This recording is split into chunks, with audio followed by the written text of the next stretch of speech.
En la época de la Revolución Francesa tuvimos, como tenemos ahora, la época del terror.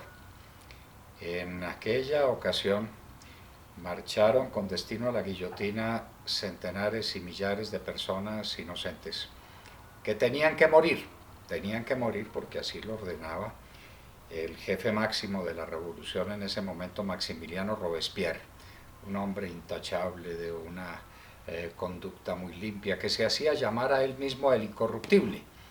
Y el incorruptible mandaba la guillotina a todo aquel que le estorbaba. Y fueron, así como decimos, centenares o millares de personas. Condenadas por un tribunal tan imparcial como los de ahora, que se llamaba el Comité de Salud Pública, con pruebas tan objetivas como las de ahora, con testigos igualmente falsos, y así operaron las cosas, hasta el día en que todos los que tenían temor de ir a la guillotina se sublevaron contra Robespierre y lo mandaron a él, a ese cadalso. Ese es el final de la historia. Pero las épocas del terror se suceden, y se suceden con mucha frecuencia. En Venezuela las hemos visto, se montó la época del terror, los muertos han sido muchos, pero los grandes capitanes de la oposición han terminado todos en una cárcel. Leopoldo López, Antonio Ledesma, Daniel Ceballos, todos en la cárcel. A María Corina Machado la cogieron a golpes y la condenaron a una cárcel que es Venezuela, ya no puede salir de Venezuela. Y en Colombia también se montó el terror.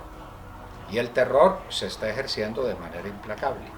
Y tiene un objetivo claro. El objetivo se llama Álvaro Uribe Vélez.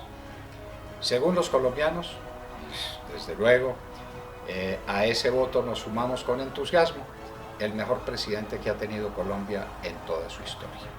El que nos libró de las garras de las FARC, el que desarrolló un país que estaba más empobrecido que nunca, el que creó fuentes de empleo como no se han creado nunca en la historia de Colombia. Álvaro Uribe Vélez transformó a Colombia. Y los resentidos y los que están buscando la ocasión de llevarnos a la época previa a la de Álvaro Uribe Vélez, lo quieren como la presa máxima de sus ignominias y de sus apetitos crueles. No han podido. Álvaro Uribe Vélez, como expresidente de la República, tendría que ser juzgado por la Cámara de Representantes a través de la Comisión de Acusaciones. Y ni siquiera una comisión de acusaciones integrada por enemigos de Álvaro Uribe Vélez han sido capaces de ponerle la mano. Entonces hay que adelantar un proceso de circunvalación de la figura de Álvaro Uribe Vélez hasta llegar a ella. Y por eso se empeñaron contra los ministros de él, se empeñaron contra los secretarios generales de su despacho y los han mandado a todos al cadalso, los han sacrificado ante la opinión pública. ¿Por qué razón? Por las chuzadas, curiosas chuzadas. No han podido mostrar una sola, no la hemos podido oír, pero las chuzadas y los amigos de Álvaro Uribe Vélez marchan al cadalso. Ese procedimiento se ha ensañado, desde luego, contra los mejores. Los candidatos a la presidencia de la República que hubieran seguido las orientaciones de Álvaro Uribe Vélez han sido todos perseguidos por la supuesta justicia, por el Comité de Salud Pública de Robespierre. Luis Alfredo Ramos, un hombre intachable, un hombre extraordinario que fue el mejor alcalde de Medellín que Medellín tuvo su historia, un hombre intachable que fue el mejor gobernador de Antioquia que Antioquia tuvo en toda su historia, y un hombre que iba a ser presidente de la República. ¿Qué hacer con él? Meterlo a la cárcel. ¿Cómo? Consiguiendo unos testigos falsos. Un bandido cualquiera va a la cárcel donde encuentra a otros bandidos y les pregunta si quieren salir libres. Todos contestan que sí. Y preguntan, ¿qué tenemos que hacer? No, meter unas mentiras. Por favor, si hemos matado, hemos asesinado, hemos violado, hemos cometido los peores crímenes, no vamos a meter una mentira para que nos pongan en la calle. Esos son los testigos falsos del régimen, los testigos falsos de Juanpa, los testigos falsos que llevaron a la cárcel a Luis Alfredo Ramos. Pero antes habían llevado a la cárcel a otro que iba a ser presidente de la República y que iba a transformar el país, porque era una nueva generación en el poder, porque era un nuevo estilo de gobierno.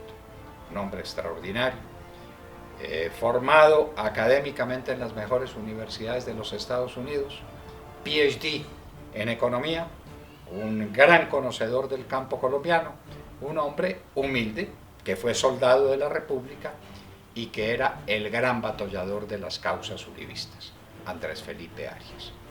Había que meterlo a la cárcel y efectivamente le dictaron una sentencia para condenarlo a 17 años de prisión. ¿Qué delito cometió Andrés Felipe Arias? Por supuesto, ninguno. Los que marchan a la guillotina en las carretas del sacrificio no cometen delitos. Y quedaba, para completar la terna, Óscar Iván Zuluaga. ¿Quién es Óscar Iván Zuluaga? Hombre proveniente de una familia campesina, de una familia extraordinaria, de una familia trabajadora y luchadora. Fue el mejor alcalde que tuvo el país, de Bogotá, de Medellín, de Cali, no, de su pueblo, de Pensilvania, Kansas. Fue un gran ejecutivo de empresa, presidente de una gran empresa colombiana que se llama Acesco. Fue senador de la República. ¿Cualquier senador? No. El mejor senador que tuvo el país en los comienzos del gobierno del presidente Uribe. Entonces, la gente se pregunta, ¿y por qué a la cárcel este hombre extraordinario?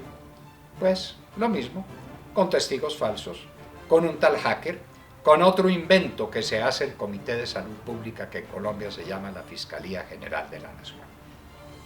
3 candidatos a la presidencia de la República y los 3 condenados, los 3 perseguidos por la justicia. Luis Alfredo Ramos no ha sido condenado todavía y Óscar Iván Zuluaga tampoco. El proceso contra él apenas se inicia, pero Andrés Felipe Arias ya fue condenado. De manera que este es el régimen del terror a la colombiana.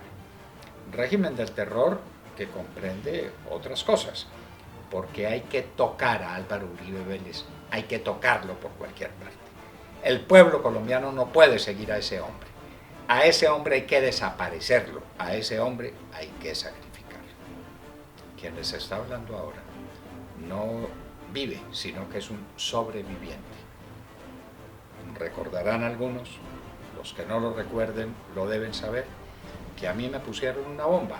¿Quiénes? Los de las FARC. Eso está absolutamente probado. ¿Y por qué? Porque tengo un programa radial, porque tengo unas columnas periodísticas y estaba diciendo lo que no convenía que se dijera. De manera que esto es o a sentencia limpia o a bomba sucia. Pero lo que es a los amigos de Álvaro Uribe Vélez, los desaparece.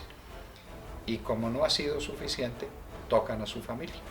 Tocan a un hombre intachable, un campesino bueno, un padre ejemplar, un abuelo amoroso de sus nietos. Santiago Uribe Vélez, el hermano del presidente Álvaro Uribe Vélez, está en una cárcel. ¿Alguna razón?